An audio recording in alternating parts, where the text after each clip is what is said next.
All right, hello friends, welcome to यार्स के YouTube channel. मेरा नाम है आयुष राठी और यार इस वीडियो में हम लोग डिस्कस करने वाले हैं कि आप जितने भी व्यूअर्स इस वीडियो को देख रहे हैं, क्या रीजंस हो सकता है कि आप जेईई 2023 को क्रैक नहीं करोगे। बहुत समय हम लोग ये रीजंस डिस्कस करते हैं कि आप क्यों क्रैक कर जाओगे, आप में क्या क्या अच्छी चीज़ें हैं, ठीक है। बट कभी कभी आपको ये भी समझना पड़ता है कि आप क्यों क्रैक नहीं करोगे, जिससे कि आप उन चीज़ों को टाइम पे सुधार पाओ। एंड टाइम पे अगर आप सुधार लोगे तो आप क्रैक कर लोगे ऑब्वियसली। तो कभी कभी क्यों कोई चीज़ नहीं हो सकता है, ये चीज़ भी समझना बहुत ज़्यादा आपके लिए ज़रूरी होता है, ताकि आप उसको समय से पहले रेक्टिफाई कर पाओ। तो इस वीडियो में मैं आपके लिए यार कुछ 2-3 पॉइंट्स आपको बताऊंगा जो कि आप में से बहुत सारे बच्चे कर रहे होंगे एंड वो आप लोगों के लिए एक रीज़न हो सकता है कि आपका जेईई 2023 शायद क्रैक ना हो। तो इसीलिए इस वीडियो को देखना एंड तक बहुत ज़्यादा ज़रूरी है, सारी बातें समझना बहुत ज़्यादा ज़रूरी है, ताकि जो भी मिस्टेक्स आप कर रहे होगे आप कॉमेंट सेक्शन में बताओगे कि यार आप कौन सा मिस्टेक कर रहे थे एंड उसको आप इमीडिएटली रेक्टिफाई करोगे तो ऑब्वियसली फिर आपका जेईई क्रैक होने के चांसेस बन जाएंगे, ठीक है ना। तो चलो यार जल्दी से वीडियो को लाइक करके चैनल को सब्सक्राइब करके यार स्क्वाड का हिस्सा बन जाओ। उम्मीद करते हैं कि आपको ये वीडियो पसंद आएगी।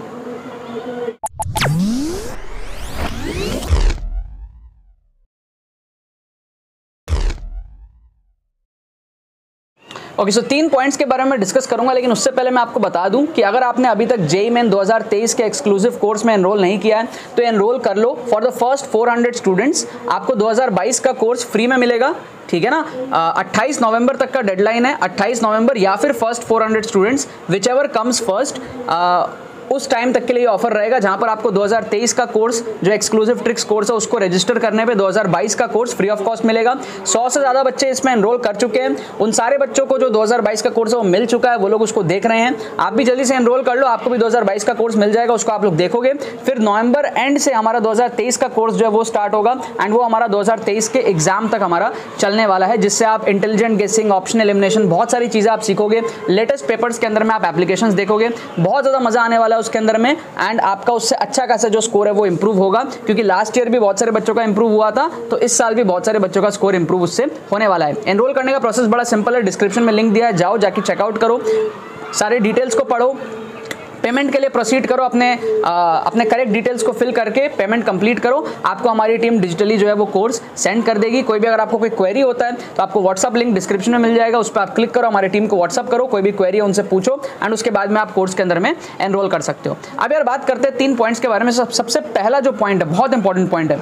पहला पॉइंट ये है कि यार आप लोग मतलब पढ़ तो रहे हो, ठीक है, आप लोग कोचिंग भी जा रहे हो, स्कूल भी जा रहे हो, मॉड्यूल्स भी सॉल्व कर रहे हो, अलग अलग चैप्टर्स भी पढ़ रहे हो, बट एक जो सबसे बड़ी मिस्टेक आप कर रहे हो ना, वो ये कर रहे हो कि आप PYQ सॉल्व नहीं कर रहे हो।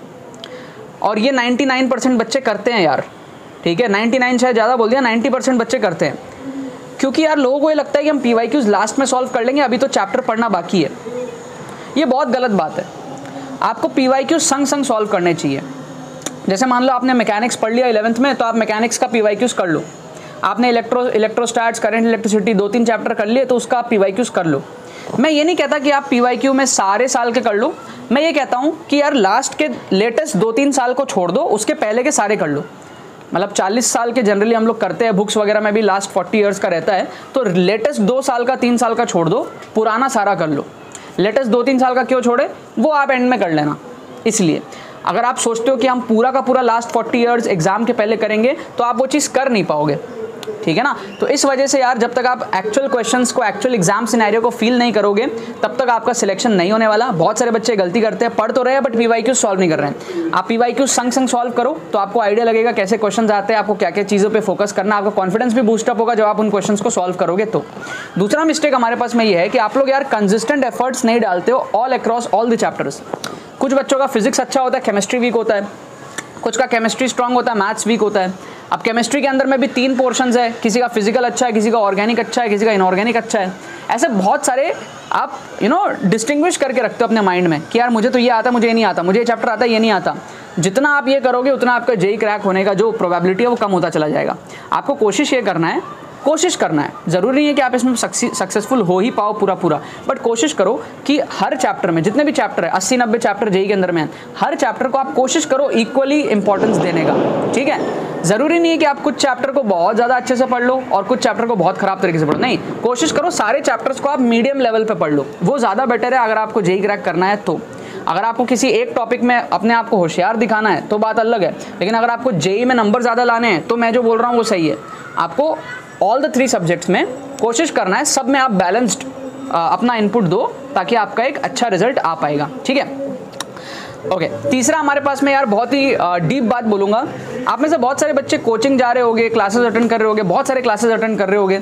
ये भी एक रीज़न बन सकता है आपके जेईई में सिलेक्ट ना होने का, ठीक है। फॉर एग्जाम्पल मैं ऐसा स्टूडेंट था जो मैं कोचिंग सही टाइम पे अवॉइड कर दिया था, जाना बंद कर दिया था। क्यों?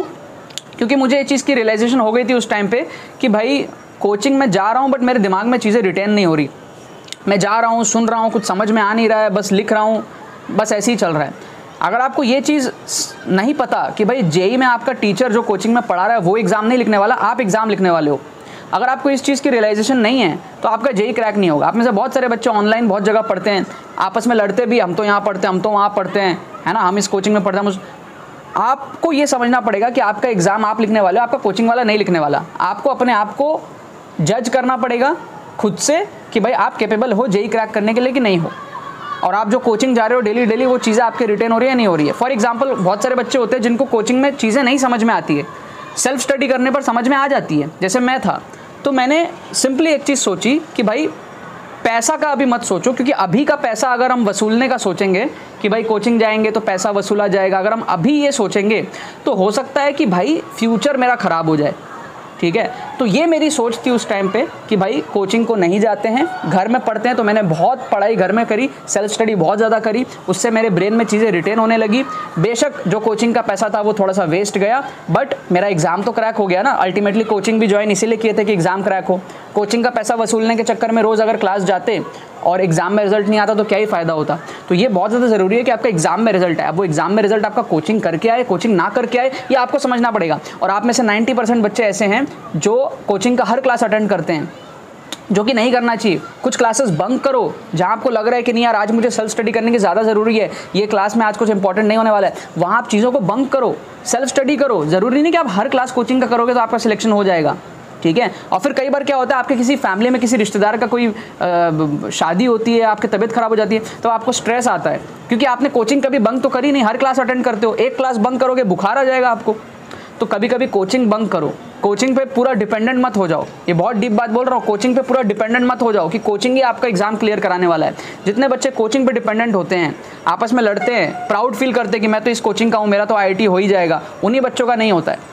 आपको समझना पड़ेगा कि आप as a person, as a student किस सिचुएशन पे लैंड करते हो, और आपको ये समझना पड़ेगा कि आप कोचिंग से कितना सीख रहे हो, और सेल्फ स्टडी भी आपको उतनी इंपॉर्टेंस आपको देनी पड़ेगी। अब उसके लिए चाहे कोचिंग बंक करना हो करो, लेकिन सेल्फ स्टडी करना सबसे ज़्यादा ज़रूरी है। इन 3 पॉइंट्स का ध्यान रखो यार, आपका जेईई 2023 में सिलेक्शन होने की पॉसिबिलिटी बहुत ज़्यादा बढ़ जाएगी, ठीक है। और कमेंट सेक्शन में बताना कि आप इन तीनों में से कौन सी गलती अब तक कर रहे थे, ठीक है ना। बाकी तो बस यही बात है। बहुत बहुत धन्यवाद मेरे साथ जुड़ने के लिए, बने रहिए यार।